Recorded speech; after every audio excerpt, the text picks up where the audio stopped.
रहा हूँ. Let me share the slides with you.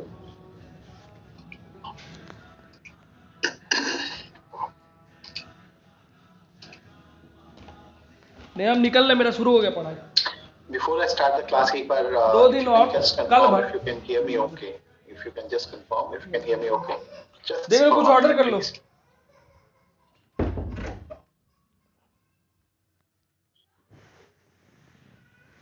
Okay. Thank you. I've got enough confirmations. Thank you so much. Thank you.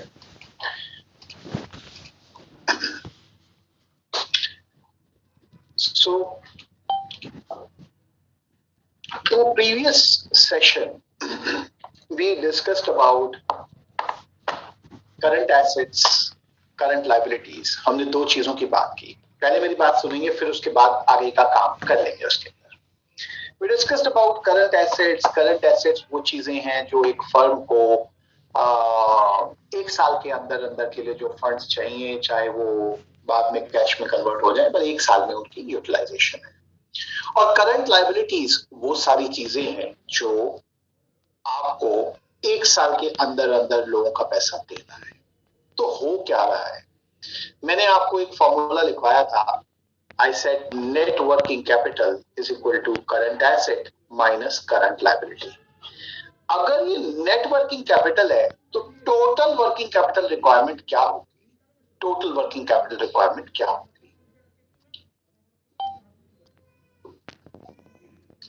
एक minute देंगे मुझे इस पर.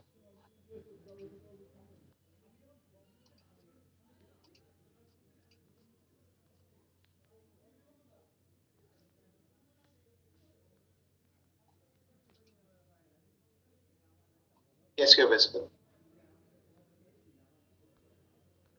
So total working. Do you want to say anything, sir? Like, we don't worry about the banking law topics. Deliberately, we are keeping topics in the beginning.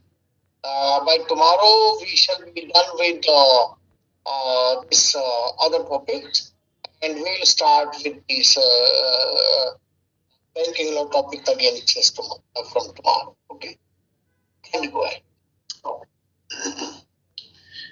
So now working capital की total requirement कितनी होती है एक firm को? And this is primarily, ये मैं सिर्फ बता रहा हूँ वो लोग जो लोग थोड़ा सा अभी नए हैं उनके लिए. बाकी हमारे सीनियर पार्टिसिपेंट्स को तो पता ही है.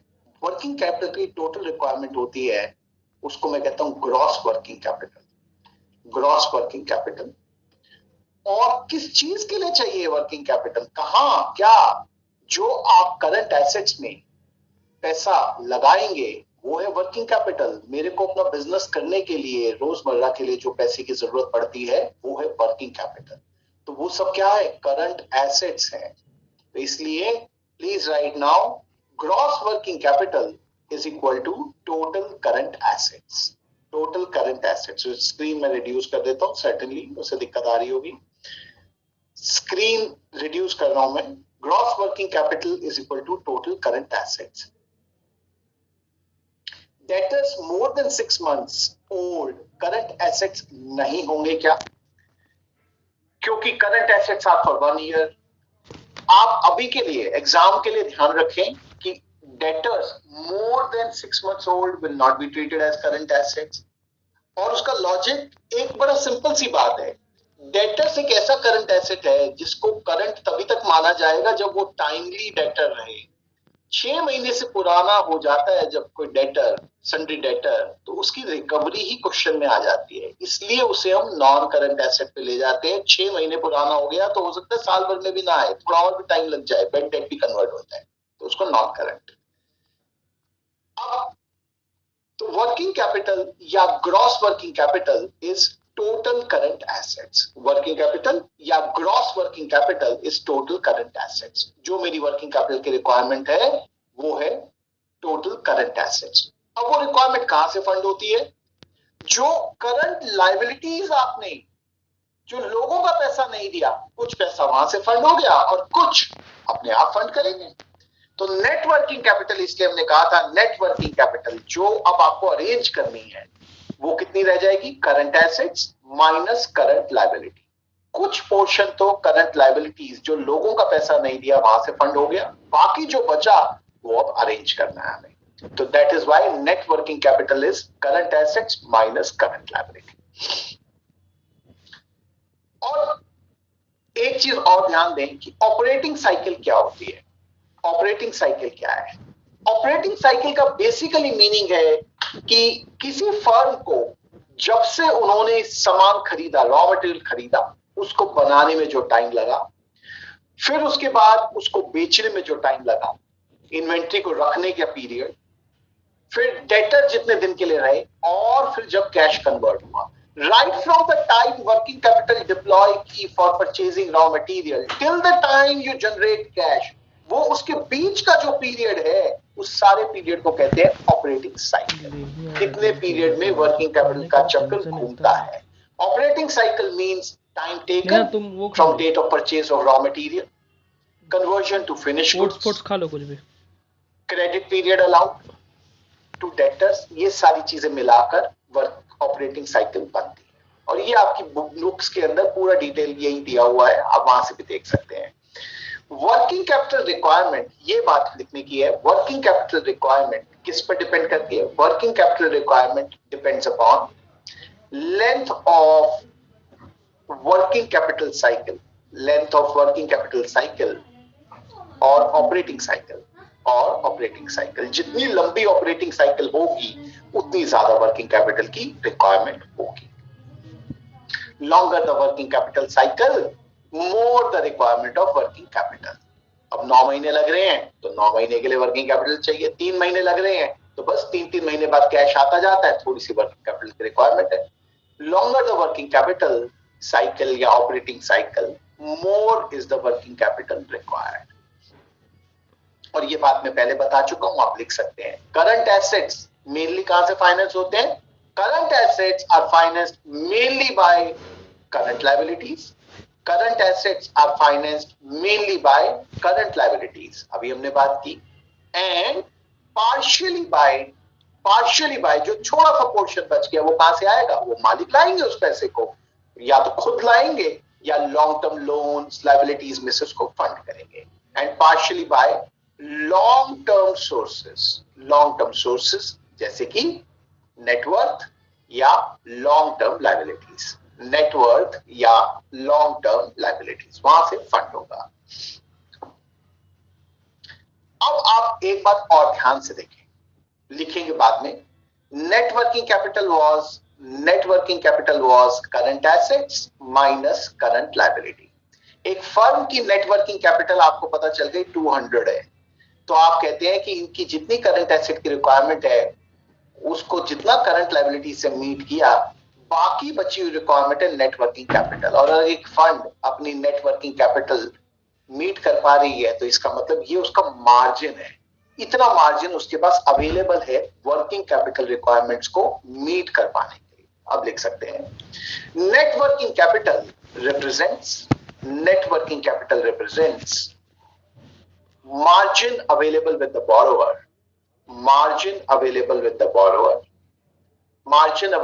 borrower from his own resources for financing of current assets.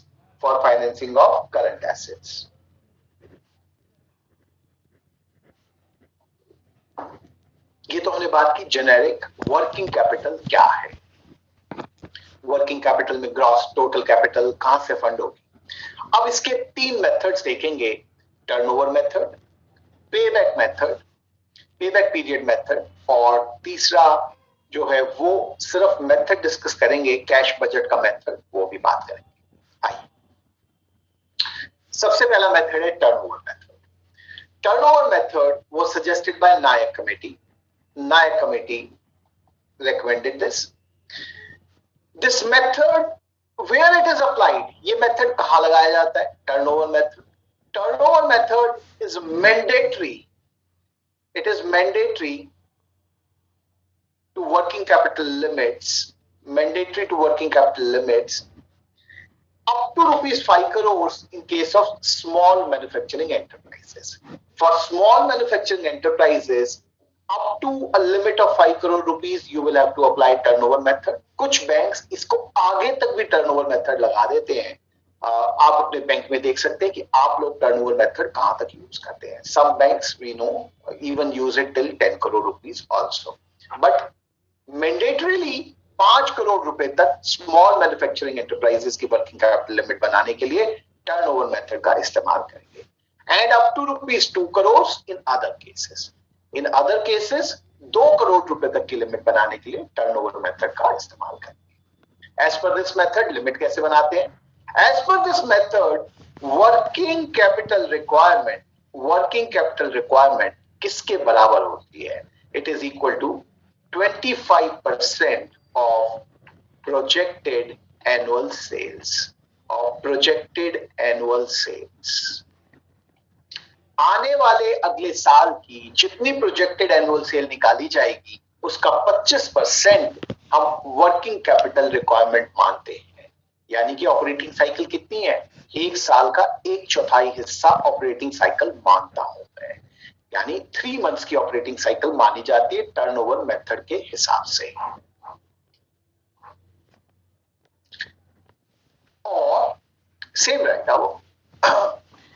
Bank limit कितनी है? इसमें से वर्किंग कैपिटल रिक्वायरमेंट है 25% और इसमें से बैंक लिमिट हो जाएगी. Bank limit will be 20% of projected annual sales and margin yani borrower's margin will be 5% of projected annual sale. It will be 5% of projected annual sale. Bank finance ya bank limit will be 20% of projected annual sale and borrower's margin will be 5% of projected annual sale. एक छोटा सा example देख लीजिए. If current sales are 400 lakhs, please just put the answers there. If current sales are 400 lakhs and projected growth is 25%, please tell me the working capital requirement. मुझे working capital requirement बता दीजिए. Working capital requirement इस case में कितनी होगी? इस given case में working capital requirement. Working capital requirement I'm asking. मुझे working capital requirement बता दीजिए कितना होगा. WCR, please tell me the WCR. Total working capital requirement will be as per this method. Projected annual sale कितना है? Projected annual sale हो गया 400 into 125%. क्योंकि ये यहाँ पर ग्रोथ ली हुई है ना 25% की, तो अगले साल की सेल 125%. और वर्किंग कैपिटल रिक्वायरमेंट होती है इसका 25%. 25% ऑफ 400 into 125%. यानी कि 25% ऑफ 500 यानी कि 125. इसलिए 125. जिन्होंने 100 का आंसर दिया उन्होंने 400 पे कैलकुलेट कर दिया, उन्होंने इसको 125 पे कैलकुलेट नहीं किया. तो दोबारा आप लोग देख सकते हैं. अगला बताइए बैंक फाइनेंस. बताइए मुझे बैंक फाइनेंस कितना होगा? इसका बैंक फाइनेंस कितना होगा? यहाँ पे बैंक फाइनेंस कितना होगा? Bank finance will be 20% of 500 यानी कि 100 हो जाएगा. वो 100 lakhs हो जाएगा. Bank finance will be 100. और बोरोवर का मार्जिन बताइए. बोरोवर का मार्जिन देख लीजिए. बोरोवर्स मार्जिन इज 25 lakhs क्योंकि 5% ऑफ 500 होगा. बोरोवर का मार्जिन होगा 5% ऑफ 500 यानी कि 25 lakhs.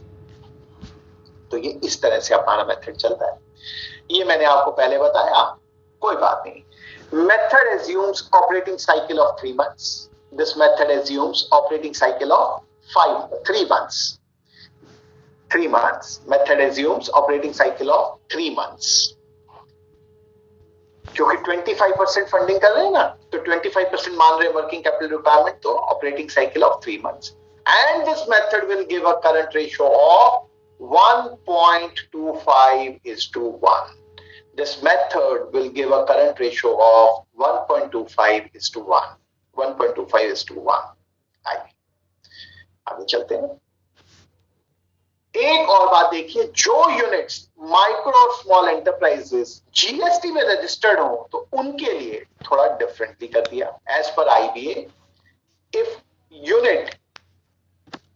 if a micro and small unit is registered under GST, तो फिर तो working capital requirement last year के टर्नओवर पर निकाल लेते हैं, लास्ट ईयर की एनुअल सेल्स पे निकाल लेते हैं, तो वर्किंग कैपिटल रिक्वायरमेंट हो जाती है, working capital requirement is equal to 37.5% of annual sale of last year, annual sale of last year,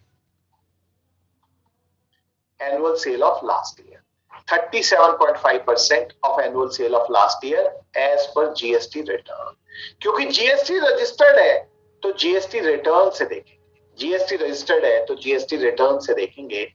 as पर GST रिटर्न जितनी लास्ट ईयर की सेल थी उसका 37.5% वर्किंग कैपिटल रिक्वायरमेंट ले लेंगे। बैंक फाइनेंस कितना होगा? Bank limit is 30%, bank limit is 30%।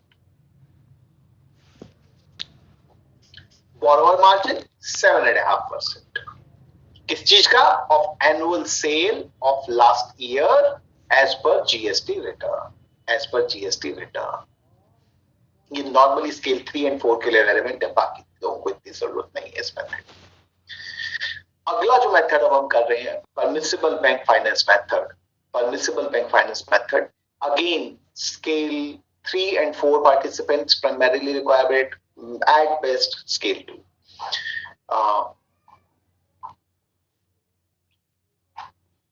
ये लीजिए पिछली स्क्रीन, कोई बात नहीं, बिफोर आई गो आप ये देख लीजिए।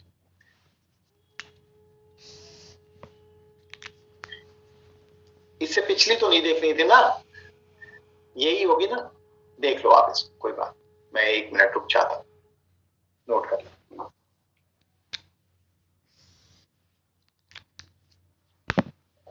इससे पिछली में कुछ करना ही नहीं है, इससे पिछली में बड़ा सिंपल है। इससे पिछली में, अच्छा, हाउ वी गॉट 500, ये रहा हाउ वी गॉट 500, मैं बता देता हूं, कोई बात नहीं, बता देता हूं हाउ वी गॉट 500। भाई करंट ईयर का सेल इसमें दिया था 400 lakhs और अगले साल का ग्रोथ बोला 25% का ग्रोथ होगा, तो ग्रोथ कितना होगा? 400 lakhs का 25% ग्रोथ होने वाला है, यानी कितना ग्रोथ हो जाएगा? 100 lakhs से सेल बढ़ जाएगी, तो अगले साल की सेल कितनी हो जाएगी? 400 प्लस 100 यानी कि 500 lakhs हो जाएगी, यानी कि 500 lakhs हो जाएगी। और ये आपने देख ली होंगी रिक्वायरमेंट्स, वर्किंग कैपिटल रिक्वायरमेंट वगैरह की सारी चीजें आपने नोट कर ली। चलो परमिसिबल बैंक फाइनेंस की बात करते हैं। यहाँ पे भी बड़ा 1-2 चीजें पहले लिख लें, फिर मैं उसके बाद बताता हूँ, फिर आराम से लिखना उसको। This method was suggested by Tandon Committee. This method was suggested by Tandon Committee. और इस मेथड के लिए, परमिसिबल बैंक फाइनेंस मेथड के लिए हमें कैलकुलेट करना होता है वर्किंग कैपिटल गैप। यहां हम कैलकुलेट करते हैं वर्किंग कैपिटल गैप, और कुछ भी मुश्किल नहीं है, आप बड़े ध्यान से आराम से इसको देखिए, करना कुछ भी नहीं है। वर्किंग कैपिटल गैप क्या है कि भाई करंट एसेट्स, जो आपके पास करंट एसेट्स हैं उसमें से माइनस कर दें current liabilities except bank borrowings, except bank borrowings. और बैंक बोरोइंग्स क्या होती हैं? जो ये सीसीओडी की लिमिट्स है ना, ये बैंक बोरोइंग्स कहलाती हैं। जो सीसीओडी की लिमिट्स होती हैं उनको बैंक बोरोइंग्स कहते हैं। भाई करंट एसेट में से जो अदर करंट लायबिलिटी है, जो लोगों का पैसा देना है, बैंकों का नहीं, जो बैंकों से लिमिट बनवाई हुई है वो नहीं, बाकी लोगों से कितना फाइनेंस करवाया हुआ है, करंट एसेट में से करंट लायबिलिटी माइनस कर दें, वो वाली बैंक की लिमिट को थोड़ी देर के लिए अलग कर दें। क्यों? क्योंकि मैं अपनी लिमिट बनाने के लिए तो देख रहा हूं ना ये सारा काम, तो इसलिए बैंकों की लिमिट को साइड करो, बाकी करंट एसेट में से करंट लायबिलिटी माइनस कर लो, तो पता चलेगा मुझे रियल वर्किंग कैपिटल गैप कितना है। बैंकों की लिमिट तो बैंक से फाइनेंस हो रही है, तो उसको थोड़ी देर के लिए हटा देता हूं करंट लायबिलिटी में से।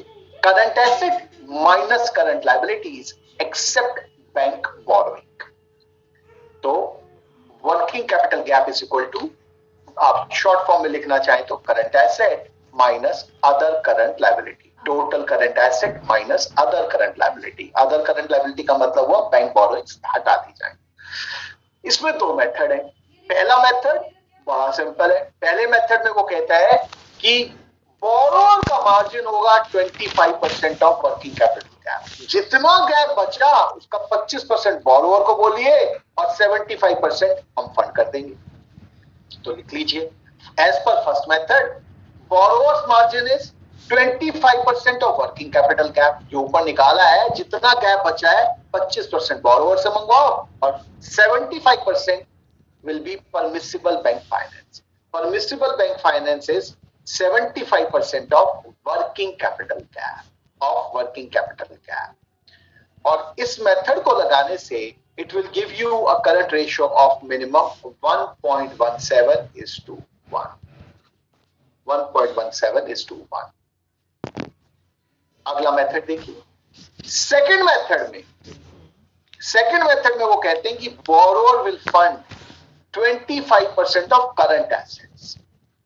बोरोअर का मार्जिन होगा 25% ऑफ करंट एसेट्स। अभी पहले वाले मेथड में 25% ऑफ वर्किंग कैपिटल गैप था, यहां पर 25% ऑफ करंट एसेट्स है।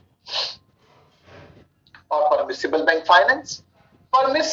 फाइनेंस है, ये जो बच गए ना 75% ऑफ करंट एसेट्स, यही तो बचे हैं, लेकिन सारा नहीं देंगे हम। 75% ऑफ करंट एसेट्स माइनस जो पोर्शन करंट लायबिलिटी से फंड हो रहा है वो तो वहां से फंड हो जाएगा, जो बचेगा हम दे देंगे। 25% ऑफ करंट एसेट्स बोरोअर लाएगा और जो 75% बच गया उसमें से जितना करंट लायबिलिटी से फंड करवा लिया वो ठीक है, बाकी हम फंड कर देंगे। और करंट लायबिलिटीज कौन सी? Other current liability, bank borrowings को हटाकर करंट लायबिलिटी देखूंगा। तो minus 75% of current assets minus 100% of other current liabilities. और अदर करंट लायबिलिटी होती है current liability minus bank borrowing, current liability minus bank borrowings. ये बन गया मेरा। पहले वाले में तो सीधा सीधा था कि वर्किंग कैपिटल गैप निकाल लो, 25% उसका बोरोअर से ले लो, 75 हम दे देंगे। यहां पर बोरोअर को बोलो कि 25% करंट एसेट्स का लाए, जो बाकी हिस्सा बचा उसमें से जितना अदर करंट लायबिलिटीज से फंड हुआ वो छोड़ के बाकी हम फंड करेंगे, यानी बैंक फाइनेंस देगा उसका। This method will give a current ratio of minimum 1.33:1. यहां पर 1.33:1 का करंट रेशियो अचीव होगा। एक सवाल कर लो, आपने लिख तो बहुत लिया, आप सवाल कर लें थोड़ा सा। करंट एसेट दिए हैं आपको, ये रहे 400 के करंट एसेट दिए हैं 400 के, करंट लायबिलिटी दी है 300 की, out of which bank borrowing is 100, out of which bank borrowing is 100, bank borrowing is 100। मुझे बताइए अदर करंट लायबिलिटी कितनी होगी? अदर करंट लायबिलिटी कितनी होगी? अदर करंट लायबिलिटी बताइए, बस सिंपल एक एक करके आंसर देना है। पहले अदर करंट लायबिलिटी बताइए, अदर करंट लायबिलिटी कितनी होगी? बहुत अच्छे, बिल्कुल बहुत बढ़िया। अरे इतने सारे लोग हैं, आप थोड़ा सा आंसर दीजिए, सब अपना फटाफट आंसर करिए। इसमें सोचना क्या है? सोचने का काम नहीं है। यहाँ पर 200 होगी कैसे? जितनी टोटल लायबिलिटी थी 300 थी ना, minus bank borrowings, bank borrowing 100 थी, तो इसमें 200 आ गया। अब मुझे बता दीजिए वर्किंग कैपिटल गैप कितना है? वर्किंग कैपिटल गैप कितना है? वर्किंग कैपिटल गैप कितना है? Working capital gap is equal to current assets minus other current liabilities. और करंट एसेट दिए हैं 400 के और उसमें से माइनस कर देता हूं अदर करंट लायबिलिटीज 200 की, तो इसलिए आंसर आ गया 200। वर्किंग कैपिटल गैप भी आ गया 200, वर्किंग कैपिटल गैप भी आ गया 200। किसी ने बीच में 100 भी कहा था, वो लोग देख लें जिन्होंने 100 कहा था कि कैसे आया 200 वर्किंग कैपिटल गैप। चलो अब मुझे permissible bank finance as per second method बताइए। Permissible bank finance as per second method बता दीजिए। Permissible bank finance as per second method. अरे कॉपी में क्या देखना है, 25% of current assets as per second method. As per second method क्या होता है, 25%, नहीं sorry, as per second method permissible bank finance निकालना है, तो कैसे निकालेंगे, 75% of current assets minus other current liabilities. तो 75% ऑफ करंट एसेट्स कितने हैं, 75% ऑफ करंट एसेट्स हो गया 75% of 400 minus other current liability, आपने ही मुझे बताई थी, ये लिख के बताई थी 200। तो 75% ऑफ 400 होता है 300 माइनस नया डोसा मंगवा दे। यानी कि सेकंड मेथड के अकॉर्डिंग मेरा परमिसिबल बैंक फाइनेंस आ गया 100। सेकंड मेथड के अकॉर्डिंग परमिसिबल बैंक फाइनेंस आ गया 100। बहुत अच्छी। फर्स्ट मेथड के अकॉर्डिंग बताइए आप मुझे, अब बताइए फर्स्ट मेथड के अकॉर्डिंग परमिसिबल बैंक फाइनेंस कितना होगा। फर्स्ट मेथड के अकॉर्डिंग परमिसिबल बैंक फाइनेंस कितना होगा। फर्स्ट मेथड के अकॉर्डिंग, फर्स्ट मेथड के अकॉर्डिंग जल्दी से लिखिए, जल्दी से क्या करना है, ये जो 200 लिख रहे हैं कैसे लिख रहे हैं, 200 300 कहां से, फर्स्ट मेथड की बात कर रहा हूं। फर्स्ट मेथड में बड़ा सिंपल था, याद ही करना है, क्या है 75% इस चीज का of working capital of sorry ये यहां था 75% ऑफ, ये जो था कहां गए मेरा, हाँ वर्किंग कैपिटल गैप, ये लिखा हुआ है 200, 75% ऑफ वर्किंग कैपिटल गैप, तो ये हो गया 75% ऑफ 200 यानी कि 150 हो गया, यानी कि 150 हो गया, इसलिए ये 150 हो जाएगा। तो दोनों मेथड हमने देख लिए, इसके अंदर कैलकुलेशन करके देखिए, यहाँ नीचे कैलकुलेट किया हुआ है वो यही कैलकुलेट किया, उसमें कोई अंतर नहीं है। अब इसके बाद बात करते हैं, मैं एक बार पेज ब्रेक डाल देता हूँ यहाँ पर, थोड़ा सा आसान हो जाएगा। Cash budget method, cash budget method के बारे में यहाँ जो सवाल आता है वो प्राइमरीली आपको ये आता है कि ये मेथड कहाँ पे यूज किया जाता है। मैं थोड़ा सा मेथड बता देता हूँ कि ये मेथड कहाँ यूज किया जाता है, cash budget method. Cash budget method use किया जाता है, आप लिख भी सकते हैं और फिर बताऊंगा मैं क्या है cash budget method. Cash budget method को यूज करते हैं सीजनल इंडस्ट्रीज में, जहां पर पूरा साल, ऐसी इंडस्ट्रीज में जहां पूरा साल एक जैसी वर्किंग कैपिटल रिक्वायरमेंट नहीं रहती, जैसे कि tea, sugar cane, jute industry, जहां पर शुगर इंडस्ट्री, जूट इंडस्ट्री, जहां पर जब गन्ने की फसल हुई, जूट की फसल हुई, बहुत रिक्वायरमेंट आएगी, फिर एक बार बंद हो जाएगी रिक्वायरमेंट, तो जब फसल होती है तब ज्यादा आती है। ऐसे ही service oriented industries like software, NBFC, film making, construction contracts, जब काम मिलता है, कॉन्ट्रैक्ट मिलता है, एकदम से बड़ी रिक्वायरमेंट आती है, बाद में कम होती है। तो इसलिए this method, cash budget method, is used while financing seasonal industries like T, sugar, jute, और सर्विस ओरिएंटेड इंडस्ट्रीज और सर्विस, हाँ बिल्कुल ये कॉटन बोला है किसी ने, बिल्कुल ठीक, और service oriented industries like software, non banking finance companies, construction contracts, या फिल्म मेकिंग एटसेट्रा, या फिल्म मेकिंग एटसेट्रा। और मेथड है क्या, मेथड बड़ा सिंपल है भाई, जब सब पूरा साल एक जैसी रिक्वायरमेंट नहीं रहती तो बोरोवर से हम कहते हैं तू अपना कैश बजट दे हर महीने का, give us the monthly cash budget, monthly budget बताओ, जहां जहां आप मीट कर पा रहे हो अपनी वर्किंग कैपिटल वो ठीक है, जहां पे शॉर्टफॉल होगी फंड कर देंगे, जहां पे कैश बजट में शॉर्टफॉल दिखेगी वर्किंग कैपिटल की वहां बैंक फंडिंग कर देगा। तो as per this method borrower's requirements are worked on the basis of monthly cash budgets and finance is provided wherever there is a shortfall, wherever there is a shortfall, जहां shortfall होती है वहां पर हम finance दे देते हैं। लिख लीजिए,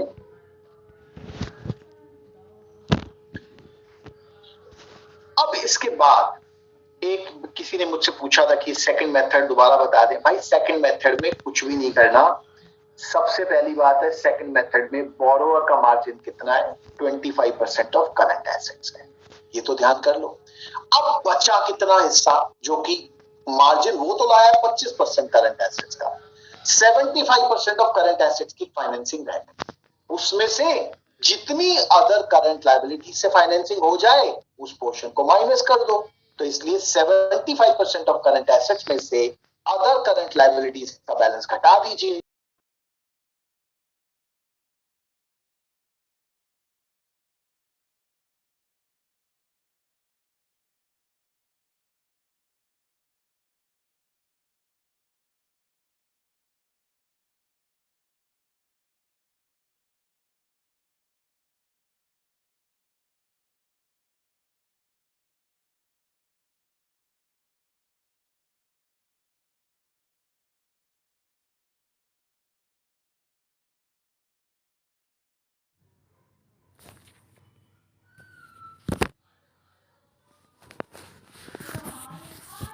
पर एक फर्म को जिस सेल का लेवल अचीव करने पर ना प्रॉफिट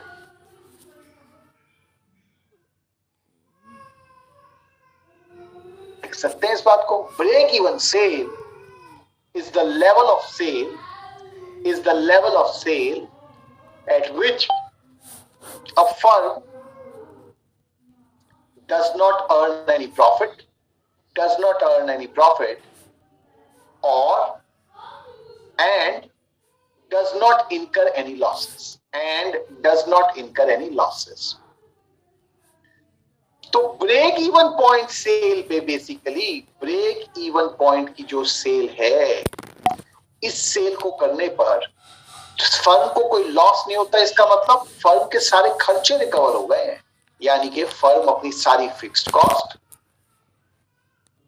और वेरिएबल कॉस्ट ये सारी रिकवर कर पा रही है। क्योंकि अगर ये भी रिकवर नहीं होती तो फर्म को लॉस हो जाता, कॉस्ट अपने घर से देनी पड़ जाती।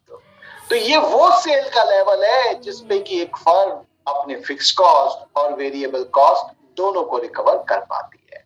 बस ये इसी से जुड़ा हुआ पॉइंट है, आप लिख लो। Break even point sale is recovers, break even point sale recovers क्या चीज रिकवर करती है? Fix cost plus variable cost, fix cost plus variable cost. Fix cost क्या होती है? अगर किसी को नहीं पता है तो सुन लीजिए। वो सारी कॉस्ट जो प्रोडक्शन का लेवल ऊपर जाने से या नीचे आने पर घटती या बढ़ती नहीं है। क्या है ऐसी कॉस्ट जो प्रोडक्शन बढ़ाने से ना बढ़े और घटाने से ना घटे? अरे रेंट, अगर बिल्डिंग ली हुई है रेंट पे, आप माल ज्यादा बनाए कम बनाए, बिल्डिंग वाले तो रेंट बराबर लेते हैं। एम्प्लॉइज की सैलरी अब रखे हुए आपने, सीएफओ, लीगल हेड, सब लोग वो तो एक ही जैसी सैलरी लेंगे, ज्यादा यूनिट बनाए कम यूनिट बनाए। तो ये है fix cost, cost which do not change with production. Variable cost वो सारी कॉस्ट जो ज्यादा प्रोडक्शन करने पर बढ़ती है, कम प्रोडक्शन करने पर घटती है, जो प्रोडक्शन की यूनिट के नंबर के साथ वेरी करती है। जैसे कि लेबर को दी जाने वाली वेजेस, रॉ मटेरियल, फैक्ट्री में लगने वाली power, fuel, repair cost of machinery. ज्यादा यूनिट बनाएंगे, ज्यादा मशीन चलाएंगे तो ज्यादा आएंगे, कम करेंगे तो कम। तो variable cost which changes with production, for example raw material, wages, power, fuel, repair, ये सारी चीजें जो है ये सारी वेरिएबल कॉस्ट। और प्रॉफिट क्या होता है? प्रॉफिट तो बड़ी सिंपल बात है। प्रॉफिट तो तब होता है जब सेल करने के बाद मेरी कोई कॉस्ट सारी निकल जाए तो कुछ बच जाए। सेल करने के बाद सारी कॉस्ट निकल जाए और फिर मेरे लिए कुछ बच जाए तो वो है प्रॉफिट। और ये टोटल कॉस्ट किस हिस्से में बटी होती है? फिक्स कॉस्ट और वेरिएबल कॉस्ट। दो ही तरह की कॉस्ट है, तो इसलिए मैं कह सकता हूं प्रॉफिट लिख लें, profit is equal to sale minus fix cost minus variable cost और आपने अभी देखा कि ब्रेक इवन पॉइंट पे प्रॉफिट तो जीरो होता है, ब्रेक इवन पॉइंट सेल पे प्रॉफिट जीरो होता है। तो अब आप इसी इक्वेशन से बना रहा हूं आपके सामने, कुछ ऐसा वो नहीं है क्या होगा, ब्रेक इवन पॉइंट सेल के टाइम पे, यानी कि 0 इज इक्वल टू सेल, अपनी कॉपी में साथ साथ लिखते जाएं, minus fix cost at break even point sale, 0 is equal to sales minus fix cost minus variable cost, यानी कि ब्रेक इवन पॉइंट की तरफ पर at break even point sale is equal to fix cost plus variable cost, sale is equal to fix cost plus variable cost, sale is equal to fix cost plus variable cost.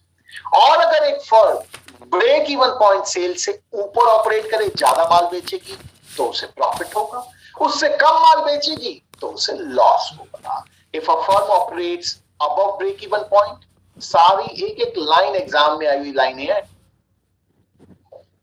If a firm operates above break-even point, it will be at profit. If it operates below break-even point, it will be at loss. It will be at loss. Margin of safety क्या है? लिख लें margin of safety. Margin of safety is equal to actual sale minus break-even point sale. Minus break-even point sale. भाई जितनी आपने actual sale की, अगर break even point cell 40 की थी और एक्चुअल सेल 60 कर रहे हैं, तो मार्जिन ऑफ सेफ्टी कितना हो गया? 20 यूनिट्स का मार्जिन ऑफ सेफ्टी है। जब तक ये 20 यूनिट्स एक्स्ट्रा बिकती रह रही है मेरी उससे ब्रेक इवन पॉइंट से ऊपर, तो मैं खुश हूं, मेरे को कुछ प्रॉफिट आ रहा है। Margin of safety is equal to actual sale minus break even sale. Contribution है कुछ नहीं, वही बातों को कह रहे हैं, लेकिन कोई बात नहीं। कॉन्ट्रीब्यूशन ध्यान दे देंगे सीनियर स्केल्स पे specially. Contribution is equal to sale minus variable cost, sale minus variable cost, या फिक्स कॉस्ट प्लस प्रॉफिट, या fix cost plus profit. Sale में से वेरिएबल कॉस्ट घटाऊंगा, सेल में से वेरिएबल कॉस्ट घटाऊंगा तो जो बच गया वो किसकी तरफ जा रहा है? फिक्स कॉस्ट की अपॉर्शनमेंट की तरफ, और अगर कुछ प्रॉफिट किया था तो प्रॉफिट की तरफ। सेल में से वेरिएबल कॉस्ट घटा देंगे तो या तो प्रॉफिट होगा, प्रॉफिट की तरफ जाएगा, या फिक्स कॉस्ट की तरफ जाएगा। तो इसलिए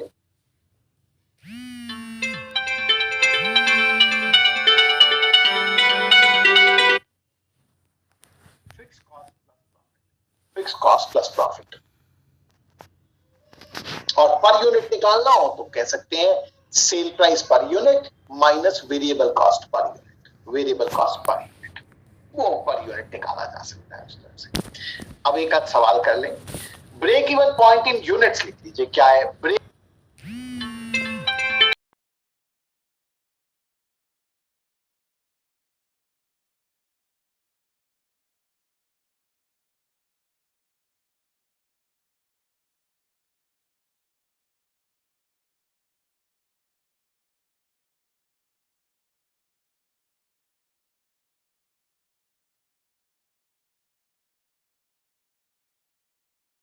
नेहा थोड़ा ले लो ना प्लीज। पर यूनिट माइनस, नहीं पढ़ पा रहे, इस तरह नहीं पढ़ पाएंगे नेहा।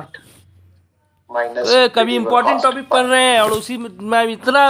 और ब्रेक इवन पॉइंट अगर मुझे निकालना हो, ब्रेक इवन पॉइंट अगर मुझे निकालना है रुपीस में, break even point in terms of rupees में निकालना है तो break even point in rupees हम ही को पड़ेगा, तुमने is equal to fixed cost divided by तो उसी टाइम ले ली रहे, 3 बार कैंसिल हुआ है। Fixed cost divided by contribution into sales.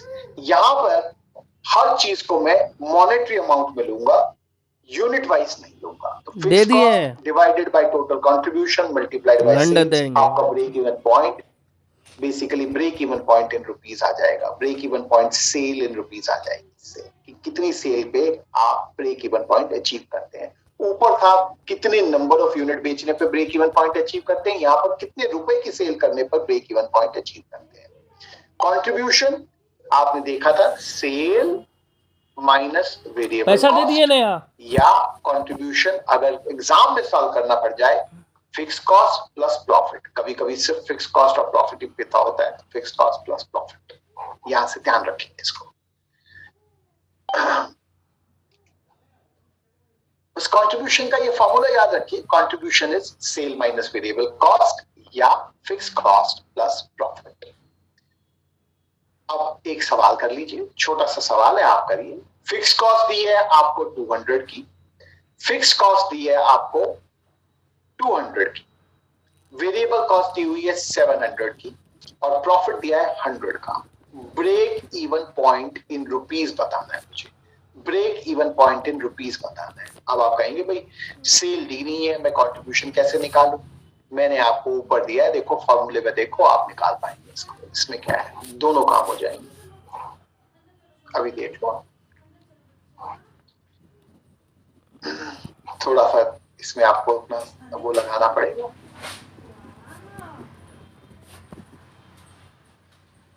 Selling price per unit होता है, जो अगर पर यूनिट में निकालेंगे तो selling price per unit consider होता है, अदरवाइज जहां सेल लिखा है तो सेल मतलब टोटल सेल। कैसे निकालेंगे भाई? अब इसमें तो बड़े सारे वेरिएबल हैं, आपने तो सिर्फ फिक्स कॉस्ट दे दिया जी, ठीक है, एक चीज दे दी, आपने प्रॉफिट दे दिया, तो मैं यानी कंट्रीब्यूशन तो निकाल पाऊंगा, ये तो आ जाएगा, ये भी आ जाएगा। इस सेल कहां गई, कैसे निकालूंगा? ये निकाल लेते हैं ना, क्या हो गया। प्रॉफिट क्या होता है? प्रॉफिट का फॉर्मूला होता है ना हमारे पास, profit is equal to sale minus fix cost minus variable cost. अभी तो किया था हमने। अब यहाँ पे आपको फिक्स कॉस्ट भी दी है, वेरिएबल कॉस्ट भी दी है और प्रॉफिट भी दिया है, तो बस सेल निकालिए पहले। तो प्रॉफिट कितना दिया है, 100 is equal to sale minus fix cost कितनी है, 200 माइनस वेरिएबल कॉस्ट कितनी है, 700। तो मेरे पास सेल आ गई, यानी sale is equal to 100 plus 200 plus 700 यानी कि 1000। सेल हो गई 1000, सेल हो गई 1000। अब क्या करना? अब तो कुछ नहीं करना, अब तो ब्रेक इवन पॉइंट का फॉर्मूला लगाना है। ये ले लीजिए, अब फॉर्मूला लगा लेंगे, अब इसमें कौन सी बात है। अब फॉर्मूला लगा देता हूं। फिक्स कॉस्ट आपको मिली हुई है 200 की, ये लीजिए यहाँ 200, सेल आपने निकाल ली 1000, कंट्रीब्यूशन होता है सेल माइनस वेरिएबल कॉस्ट, यानी 1000 माइनस 700, तो ये हो गया 300। या fix cost plus profit, fix cost भी 200 की थी और प्रॉफिट 100 का था, तब उस तरह से भी 300 आया था। तो यानी कि ब्रेक इवन पॉइंट हो जाएगा 200 into 1000 divided by 300 divided by 300, which will be equal to something like 666.67 के आसपास कुछ आएगा आपके पास, 666.67 या कुछ आएगा मेरे ख्याल से। हाँ, 666.67 लिखा है, काफी लोगों ने लिखा है इस बात को, और लोग भी अपना देख रहे हैं। इसको एक बार देखेंगे, एक बार आपको सॉल्व करेंगे। कंसेप्ट बड़ा आसान है, ये नीचे करा भी हुआ है हमने वैसे, आप ऊपर से देख लें, बड़ा बड़ा मैंने कर दिया आपके लिए, यहाँ से देख लें।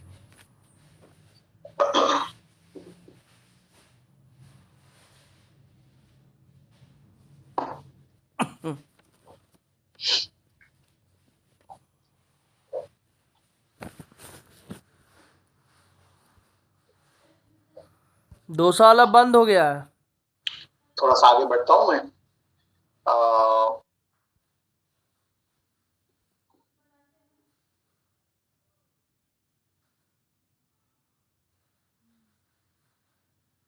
एक रेशो और लिख लीजिए, बस ये याद करना है आपको, specially only for scale 3 and 4 participants है, बाकी लोग इसके अंदर ना उलझे। पीवी रेशो क्या है? पीवी रेशो या contribution to sales ratio, PV ratio या contribution to sales ratio is equal to contribution, PV ratio या CS ratio is equal to contribution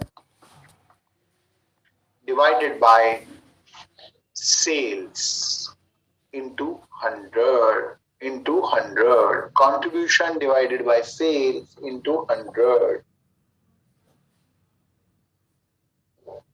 contribution divided by sales into 100। ये हो गया PV ratio, ये हुआ PV ratio. contribution divided by sales into 100.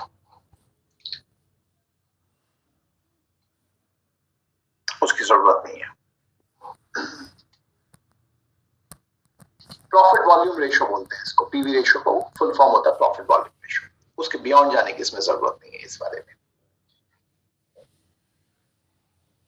अब मैं आपके साथ एक थोड़ी सी स्कीम शेयर करता हूं.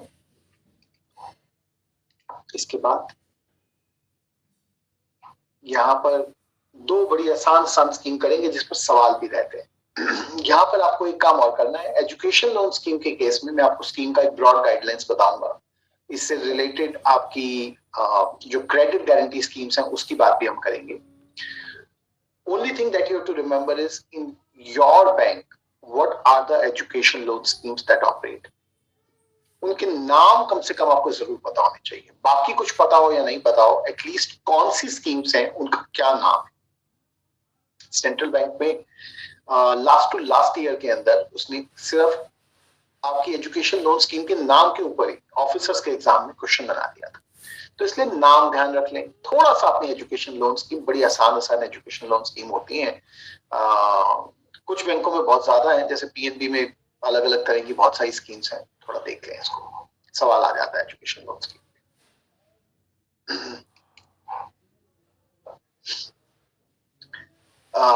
Education loan scheme was prepared by, it is prepared by IBA. It is prepared by IBA, recommended by RJ Kamath Committee. Recommended by RJ Kamath Committee. Maximum loan, ध्यान देंगे, maximum loan is need based. इस scheme में कहीं नहीं कहा गया कितना. Priority sector से कंफ्यूज ना करें. प्रायोरिटी सेक्टर की गाइडलाइन कहती है कि अगर मैं एजुकेशन का लोन 20 लाख तक दिया है किसी को तो प्रायोरिटी सेक्टर मानेंगे, लेकिन आप ज्यादा दे सकते हैं, बस एक ही बात होगी कि प्रायोरिटी सेक्टर में काउंट नहीं होगा. तो इसलिए maximum loan is need based. आप अपने बैंक की स्कीम्स में लिमिट चेक करेंगे, आपके बैंक में कितनी लिमिट्स हैं अलग अलग स्कीम्स के अंदर. मार्जिन 4 लाख रुपए तक के एजुकेशन लोन पे no margin. Up to ₹4 lakh no margin, कोई मार्जिन नहीं लेंगे. और अगर लोन 4 लाख से ज्यादा है, for more than ₹4 lakh, India में पढ़ने के लिए 5% मार्जिन. इंडिया में पढ़ने के लिए लोन दिया है तो 5%. And for education abroad the margin will be 15%. For education abroad margin will be 15%. collateral for loans up to ₹7.5 lakhs, for loans up to ₹7.5 lakhs, no collateral. इनमें कोई collateral नहीं है. And loans up to ₹4 lakhs, loans up to ₹4 lakhs में ना कोई security लेनी है, ना कोई थर्ड पार्टी गारंटी लेनी है. For loans up to ₹4 lakhs, no security, no third party guarantee. No security, no third party guarantee. Loan अगर 7.5 लाख से ज्यादा हो, 7.5 लाख से ज्यादा हो तो बैंक डिस्क्रिप्शन है. कोलेटरल की बैंक डिस्क्रिप्शन है, वो क्या लेना चाहते हैं. पर एजुकेशन लोन के हर केस में स्टूडेंट के पेरेंट्स को बॉरोवर बनाए जाते हैं. और अगर मैरिड हो तो स्पाउस या पेरेंट्स इन लॉ वो को बॉरोवर बन सकते हैं. वो लोग लोन में को बॉरोवर रहते हैं. ठीक है. आइए, इन एवरी केस पेरेंट्स और गार्जियन विल बी को बॉरोवर. पेरेंट्स और गार्जियन विल बी को बॉरोवर. और ये बात आप वैसे ही याद रख लो कि अगर आदमी की शादी हो गई हो, मतलब स्टूडेंट जो भी है उसकी शादी हुई हो, तो हस्बैंड या वाइफ या पेरेंट्स इन लॉ वो को बॉरोवर बन सकते हैं. वो को बॉरोवर बन सकते हैं.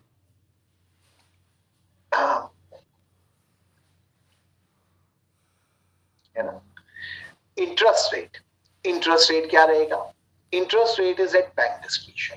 Interest rate is at bank description, but it should not be below MCLR या EBLR, जो external benchmark linked rate landing rate होता है, या MCLR जो बैंक का है उससे नीचे नहीं होना चाहिए. अदरवाइज बैंक डिस्क्रिप्शन है। एक दो बातें और इंटरेस्ट से कंसर्न, मॉरेटोरियम पीरियड में सिंपल इंटरेस्ट लगेगा। एजुकेशन लोन के केस में simple interest will B charged during moratorium period. Simple interest will B charged during moratorium period. और रीपेमेंट पीरियड कितना है? Repayment period is moratorium period plus 15 years। Moratorium period plus 15 years। moratorium period plus 15 years and moratorium period is course period plus 1 year। जितना time का course है वो और एक साल और, वो है moratorium period। moratorium period is course period plus 1 year, plus 1 year। Education loan में moratorium period में कोई रीपेमेंट नहीं करनी है, सिर्फ सिंपल इंटरेस्ट चार्ज होता रहेगा। तो बाद में जब रीपेमेंट शुरू होगी उसकी इंस्टॉलमेंट बनाने के लिए हम दो चीजें देखेंगे, प्रिंसिपल जो उसको लोन दिया ना, और जितना इंटरेस्ट मॉरेटोरियम पीरियड में इकट्ठा हो गया उन दोनों का टोटल करके उसके बेस पर ईएमआई निकाली जाएगी, उसके बेस पर ईएमआई निकाली जाएगी। मॉरेटोरियम पीरियड तो कोर्स पीरियड प्लस 1 year है। आपके बैंक ने ज्यादा मॉरेटोरियम देना हो तो वो आप कर सकते हैं कि भाई जॉब मिलने से वो या किसी से लिंक करना हो तो इतना मिनिमम मॉरेटोरियम आपको देना है। Fixation of EMI will be decided on the basis of principal amount plus accrued interest during moratorium period. Accrued interest during moratorium period. और एक ये बात देख लेंगे ये कि एप्लीकेशन जो है विद्या लक्ष्मी पोर्टल पे लोड करने के चार्जेस कितने थे? 100 रुपीज प्लस जीएसटी है विद्या लक्ष्मी पोर्टल पे लोड करने के। अब इसमें इंटरेस्ट, ये जो क्वेश्चन है, interest to be serve during moratorium और नॉट, नहीं। एजुकेशन लोन एक ऐसी लोन स्कीम है जिसमें मॉरेटोरियम पीरियड में इंटरेस्ट आप ड्यू करते रहेंगे पर उसको रीपे नहीं करना होता। रीपेमेंट उसकी सारी रीपेमेंट साइकिल स्टार्ट होने पर ही होती है, क्योंकि अभी तो वो बढ़ रहा है, कहां से देगा? इंस्टॉलमेंट्स देगा ही कहां से? इवन इंटरेस्ट की भी कहां से देगा पेमेंट? इसलिए एप्लीकेशंस विद्या लक्ष्मी पोर्टल पे लगाई जाती हैं और वहां पर लगाने का 100 रुपए का चार्ज है जो आप स्टूडेंट से चार्ज करते हैं। प्रोसेसिंग फीस 7.5 लाख रुपीस के लोन पर निल, 7.5 लाख रुपीस तक के लोन पर निल, और 7.5 लाख रुपए से ज्यादा हो तो बैंक डिस्क्रिप्शन, 7.5 लाख रुपए से ज्यादा हो तो बैंक डिस्क्रिप्शन। फिर आप अपनी प्रोसेसिंग फीस रख सकते हैं। ये जो पॉइंट है ना, ये प्रोसेसिंग फीस के और ये सब जहां पे बैंक डिस्क्रिप्शन आ रहा है, ये आप अपने बैंक की पॉलिसी से जरूर चेक करें। ऐसे वाले सवालों में आपकी बैंक की पॉलिसी जो भी स्कीम है बनाते नहीं, आज तहरी बनाएंगे। कोई भी बैंक। इसके बाद एक वोकेशनल एजुकेशन एंड ट्रेनिंग की स्कीम है जहां पे छोटे छोटे कोर्सेज के लिए आईबीए ने कहा कि उनके लिए कितना लोन देना चाहिए, ये लिख लीजिए। उसमें बड़े सिंपल सी स्कीम है। Course period, maximum loan amount, moratorium period और रीपेमेंट पीरियड, 4 बातें उन्होंने बताई हैं। If course period is up to 3 months, अगर कोर्स पीरियड 3 महीने तक हो, अगर अप टू 3 months हो तो maximum loan 20,000। Moratorium period course period plus, जैसे पहले देखा था, यहां पर कोर्स पीरियड प्लस 6 months, इस केस में कोर्स पीरियड प्लस 6 months है। और repayment period is 2 to 5 years। Repayment period is 2 to 5 years। और अगर कोर्स का पीरियड 3 महीने से ज्यादा और 6 महीने तक हो, greater than 3 months to 6 months हो, तो maximum loan 50,000। And moratorium period same रहता है, course period plus 6 months, repayment period भी सेम रहता है 2 to 5 years। And if course period is greater than 6 months and up to 12 months, 6 महीने से ज्यादा और 12 महीने तक हो तो 75,000। मैक्सिमम लोन कितना देंगे? 75,000। और मॉरेटोरियम पीरियड सेम रहता है, रीपेमेंट पीरियड सेम रहता है, 6 months course period plus 6 months और रीपेमेंट साइकिल जो है 2 to 5 years। अगर course period greater than 12 months हो जाए, अगर course period greater than 12 months हो जाए, 12 महीने से ज्यादा हो जाए, तो मैक्सिमम लोन हो सकता है 1.5 लाख का, रुपीज 1.5 लाख। और moratorium period will B course period plus 12 months. अब यहाँ पर प्लस 12 मंथ्स हो जाएंगे, जैसे ओरिजिनल स्कीम में ऐसा यहाँ। रीपेमेंट पीरियड 3 to 7 years, थोड़ा सा बढ़ा दिया, 3 to 7 years, 3 to 7 years repayment period. Processing fees of education loan में ऐसा है, 7.5 लाख रुपए तक एजुकेशन लोन पर कोई प्रोसेसिंग फीस नहीं लेनी। उससे ऊपर अगर लोन देंगे तो बैंक डिस्क्रिशन है, बैंक फिक्स कर सकता है प्रोसेसिंग फीस। और ये वोकेशनल एजुकेशन लोन स्कीम में no margin and no collateral security, no margin and no collateral security. छोटे छोटे से लोन है, इसलिए no margin and no collateral security, no margin and no collateral security. पीछे मत रहिए, साथ साथ पकड़िए, साथ साथ लिखिए इसको, no margin and no collateral security. अब ये तो जो बातें हुई ये थी इंडिया में। अभी हमने ये वाली जो वोकेशनल एजुकेशन है, तो इंडिया में पढ़ने के लिए अपना छोटे छोटे कोर्सेज होते हैं उसके लिए। अब आइए आगे चलते हैं। इससे रिलेटेड हमारी क्रेडिट गारंटी, वो interest subvention scheme, interest subvention scheme for education in India, interest subvention scheme for education in India. अभी मैं अब्रॉड की अलग से दिखाऊंगा, एजुकेशन इन इंडिया कुछ भी नहीं है, लिख आप लेना, लेकिन 7.5 लाख रुपए तक का अगर लोन दिया इंडिया में पढ़ने के लिए, उस पर मॉरेटोरियम पीरियड के दौरान लगने वाला टोटल इंटरेस्ट, बात सुन लो फिर लिख लेना, अगर लोन 7.5 लाख रुपए तक का है एजुकेशन लोन, तो मॉरेटोरियम पीरियड के दौरान लगने वाला सारा का सारा ब्याज सरकार द्वारा दिया जाएगा, यदि माता पिता की सालाना आय 4.5 लाख रुपए से ज्यादा ना हो। अगर उसके पेरेंट्स 4.5 लाख रुपए से ज्यादा नहीं कमाते हैं साल के, और लोन 7.5 लाख रुपए तक दिया है, तो मॉरेटोरियम पीरियड का पूरा इंटरेस्ट गवर्नमेंट पे करेगी। ये है इंडिया में पढ़ने की इंटरेस्ट सबवेंशन।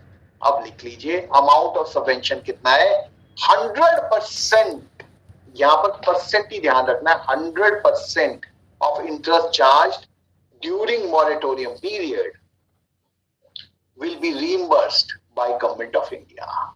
तो जो सबवेंशन है वो है कि मॉरेटोरियम पीरियड में लगने वाला 100% interest will be reimbursed by government. किसको मिलती है? If annual income of parents is up to rupees 4.5 lakhs, is up to rupees 4.5 lakhs, and it is available for loans up to rupees 7.5 lakhs, for loans up to rupees 7.5 lakhs। Nodal bank कौन है इसका? Canara bank. इसका nodal bank Canara bank है। ये claims subvention के लिए bank Canara bank के via पास करेंगे इसको। इसका नोडल बैंक है केनरा बैंक। और अब इंडिया में पढ़ने की सबवेंशन तो देख ली, बाहर पढ़ने के लिए कोई सबवेंशन है? हाँ जी है। उसके लिए 2 स्कीम बनाई गई है, थोड़ा सा सुन ले, मैं अभी स्लाइड दिखा के और स्लाइड पे आपको लिखवा भी दूंगा। बाहर पढ़ने के लिए उन्होंने 2 तरह की स्कीम बनाई, एक को रखा नाम पढ़ो परदेस और दूसरी का अंबेडकर स्कीम। उसमें स्पेशल कैटेगरीज हैं जिनके लिए ये रखा गया, सबको नहीं मिलता। पढ़ो परदेस किस पर लगती है? माइनॉरिटीज पे, सिर्फ माइनॉरिटीज कवर होती है वहां। और अंबेडकर स्कीम में अदर बैकवर्ड क्लासेस और economical backward classes, other backward classes और इकोनॉमिकली बैकवर्ड क्लासेस। अब कितने पे लोन पे होगी, कितनी इनकम होगी, वो सब आगे देखते हैं। आइए अब्रॉड में पढ़ने के लिए चेक कर देंगे भाई इस बात को। आपने जो बात कही है आज तो नोट कर लो, लेकिन मैं इसको चेक कर दूंगा। उसके बाद अगर इसमें कोई चेंज हुआ तो certainly we will share that. मेरे पास देखो सोर्स, सबसे बड़ा सोर्स गवर्नमेंट की वेबसाइट्स की बजाय बैंक्स के अपने सर्कुलर होते हैं। हम करीब करीब कोशिश करते हैं बैंक्स के सर्कुलर्स को ट्रैक रखने की, लेकिन हो सकता है अगर ये कह रहे हैं आप तो मैं चेक कर दूंगा इसको। हाँ, अगर आप इसमें पीएनबी में अगर सर्कुलर है, मैं लेकिन चेक करूंगा इसको कि इसका क्या हुआ है, फिर बता दूंगा। कोई बात नहीं, तब तक आप ऐसा कर लें, कोई बात नहीं, एक काम करते हैं, तब तक आप इसको नोट कर लें, और वैसे हमारे साथ हम इसको तब बता दें, ठीक है।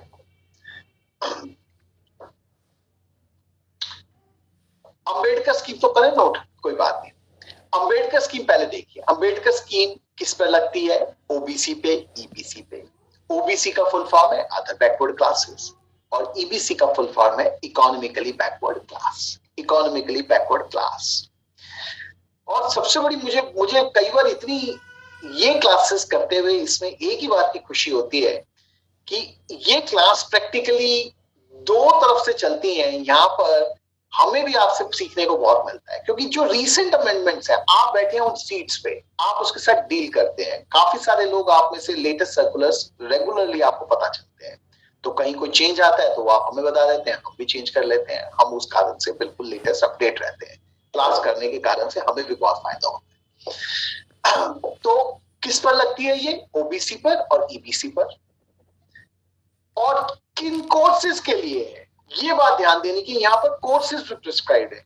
हायर एजुकेशन कोर्सेज है, like post graduation, PhD, MPhil, इस टाइप के कोर्सेज पर ये लगती है। ये सबवेंशन। मैक्सिमम लोन यहाँ पर हो सकता है 20 lakh, maximum loan 20 lakh. Subvention कितनी दी जाती है? सेम बात है, 100% of interest charge during moratorium period will be reimbursed by the government. Will be reimbursed by the government. Will be reimbursed by the government. तो सबवेंशन तो यही है कि जो मॉरेटोरियम पीरियड में लगने वाला जितना इंटरेस्ट है वो सारा का सारा गवर्नमेंट रिइंबर्स करेगी। एलिजिबिलिटी, मैक्सिमम एनुअल इनकम की एलिजिबिलिटी कितनी रखी गई है? वहां पर आपने देखा था 4.5 लाख थी, यहाँ पर ओबीसी के केस में ₹8 लाख पर एनम, ओबीसी के केस में ₹8 लाख पर एनम, और ईबीसी यानी कि इकोनॉमिकली बैकवर्ड क्लासेस के केस में ₹5 lakh per annum, ₹5 lakh per annum, ₹5 lakh per annum. और एक बार के लिए पढ़ो प्रदेश को नोट करिए, पढ़ो प्रदेश की स्कीम अगर लगती है या लगती थी, ये माइनॉरिटीज के लिए है। ये स्कीम माइनॉरिटीज के लिए बनाई गई थी, और इस स्कीम में मैक्सिमम एनुअल इनकम का क्राइटेरिया है ₹6 lakh per annum, ₹6 lakh per annum, ₹6 lakh per annum. कोई बात नहीं, आप नोट कर लीजिए, मैं इसको दोबारा से चेक करके वो, हाँ मेरे ख्याल से सर ने चेक किया इसको। हाँ जी sir. Can I contribute a bit? Yes. I've just checked. IBA has advised only on 7th December 2022 that Canara Bank has advised IBA that Ministry has advised Canara Bank that थोड़ा आपका आवाज crack कर रहा है, आप थोड़ा सा mic एक बार check.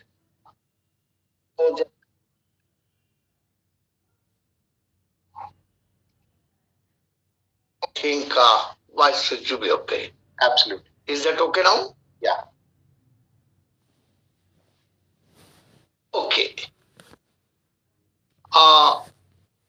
I'm just explaining to you that what development has taken place. I just checked the circular of PNB issued on 8th of December 2022, not very long ago. The circular has been issued, and it is based on a circular received from IBA. IBA received a circular from Canara Bank. Canara Bank received a circular from Ministry of Minorities and Communication. On the site, nothing is mentioned right now. But anyway, because PNB has issued a circular, so PNB does not issue circular without any basis. For 2022-2023 2023 scheme stands withdrawn. The cases which have already been sanctioned up to 31st of March 2022, they are still eligible for subsidy. You must read the guidelines. Scheme is withdrawn only for this year, 2022-23. 2022-23, the scheme has been withdrawn, but those who had already availed the loan up to 31st March 2022, they will continue to get the subsidy. So the particulars of these scheme should be read, and simultaneously should read that for 2022-23 it will not be available. Fine, go ahead. And that is for only this Paro Pradesh, क्योंकि Ministry of Minorities.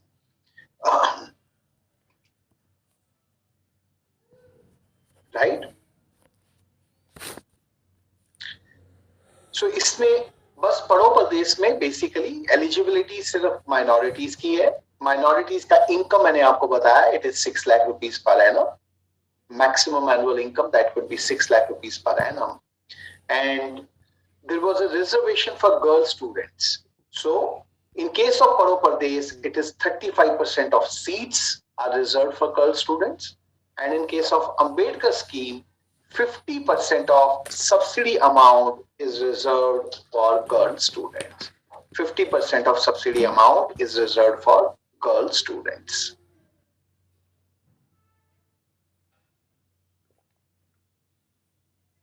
Education in India का जो subvention है उसमें ऐसा कोई ये हम जो बात कर रहे हैं ये हायर एजुकेशन अब्रॉड के लिए जो 2 स्कीम्स थी उसकी बात कर रहे हैं. एजुकेशन इन इंडिया का मैं पहले करवा चुका हूं, वो चल रहा है, उसमें कोई बात नहीं है, जिसमें 7.5 लाख रुपए तक के लोन पर अगर पेरेंट्स की एनुअल इनकम 4.5 lakhs तक हो तो मॉरेटोरियम पीरियड का जितना भी इंटरेस्ट है that will be reimbursed by the government. That is for education in India. 35% of seats का मीनिंग आप ये ध्यान रख लो, क्योंकि समझाने का इसमें कोई खास वो बात नहीं है. नोडल एजेंसी इन स्कीम्स की भी केनरा बैंक है. स्कीम्स की इनकी भी नोडल एजेंसी केनरा बैंक है. अब इसके बाद एक और स्कीम करते हैं, वो है प्रधानमंत्री आवास योजना. अच्छा, इसकी क्रेडिट गारंटी करा देता हूं जो एनसीजीटीसी की है. Credit Guarantee Fund Scheme for Education Loans. Credit Guarantee Fund Scheme for Education Loans. ये देख लीजिए, इन स्कीम्स में दिए गए लोन के लिए क्रेडिट गारंटी कहां से मिलती है. मैक्सिमम लोन चाहे पड़ो प्रदेश हो चाहे अंबेडकर स्कीम हो, दोनों में 20 लाख था. ठीक है. Credit guarantee fund scheme for education loans. अब एक और बात होती है यहां पर, जैसे अभी ये पड़ो प्रदेश की बात हो रही है ना, विड्रॉल हुई है और ये तो रीसेंट विड्रॉल है. प्रधानमंत्री आवास योजना 31 मार्च 2022 से 31 मार्च 2022 के बाद उसके अंदर नई एप्लीकेशंस नहीं ली जा रही हैं. जो 31 मार्च 2022 तक आ गई उसका कोई बैकलॉग पड़ा है तो उनको नए केसेस को सिर्फ डिस्बर्स किया जाएगा, बाकी नहीं लिए जा रहे. लेकिन उसके बाद भी वो वहां पर आपसे प्रधानमंत्री आवास योजना के लिए क्वेश्चंस पूछता है, तो हमें तो कवर करना पड़ेगा. Credit guarantee fund scheme for education. Maximum amount of loan कितना कवर्ड होता है यहाँ पे इस गारंटी के लिए? 7.5 lakhs. Maximum education loan covered here is 7.5 lakhs. कहां पढ़ने के लिए? इंडिया एंड अब्रॉड, दोनों के लिए.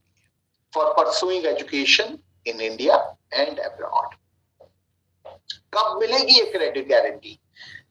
Loan should be obtained, loan should be given without taking any collateral security और थर्ड पार्टी गारंटी. कोई कहीं और से गारंटी नहीं ली हुई होनी चाहिए, थर्ड पार्टी गारंटी या कोलेटरल सिक्योरिटी. तो उस पोर्शन तो हम इसको ये क्रेडिट गारंटी स्कीम में एलिजिबल होगा. ये जो क्रेडिट गारंटी है, ये क्रेडिट गारंटी देता कौन है? एनसीजीटीसी देता है. This credit guarantee is provided by NCGTC. आपने फुल फॉर्म पहले देखा था, बहुत सारी स्कीम्स में एनसीजीटीसी की गारंटी थी. एनुअल गारंटी फीस कितनी?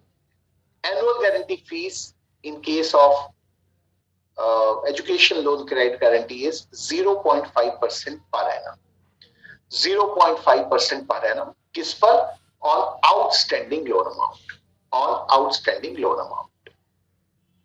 और guarantee fees will be borne by the bank. ये बात ध्यान देने की है यहाँ पर. Guarantee fees will be borne by bank. And कितना कवर करते हैं? Extent of guarantee cover is 75% of amount in default. 75% of amount in default. 75% of amount in default.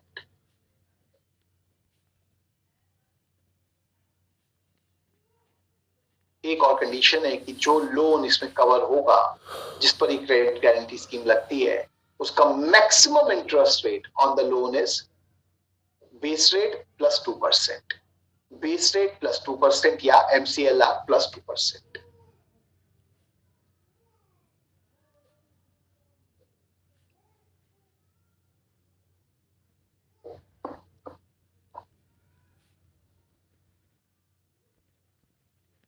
अब इसके बाद प्रधानमंत्री आवास योजना की बात कर लेते हैं. स्कीम के बारे में मैंने आपको बता दिया कि अब नए लोन सैंक्शन नहीं किए जा रहे, बट तभी भी इसको कवर किया जा रहा है एग्जामिनेशंस में. तो एक बात, सबसे पहली बात है कि it is a credit linked subsidy scheme for housing loans. Credit linked subsidy scheme for housing loans. Loan लेने पर सब्सिडी दी जाती है, तो इसलिए क्रेडिट लिंक्ड सब्सिडी स्कीम है ये. इसमें 2-3 बातें हैं.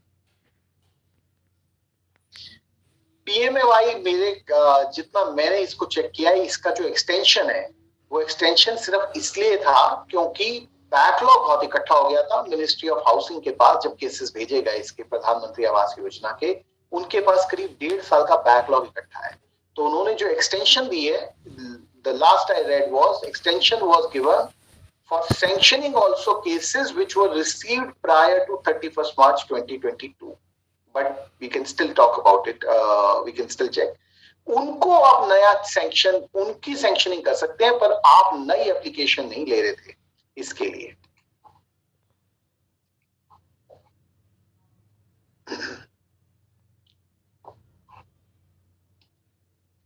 But still, that can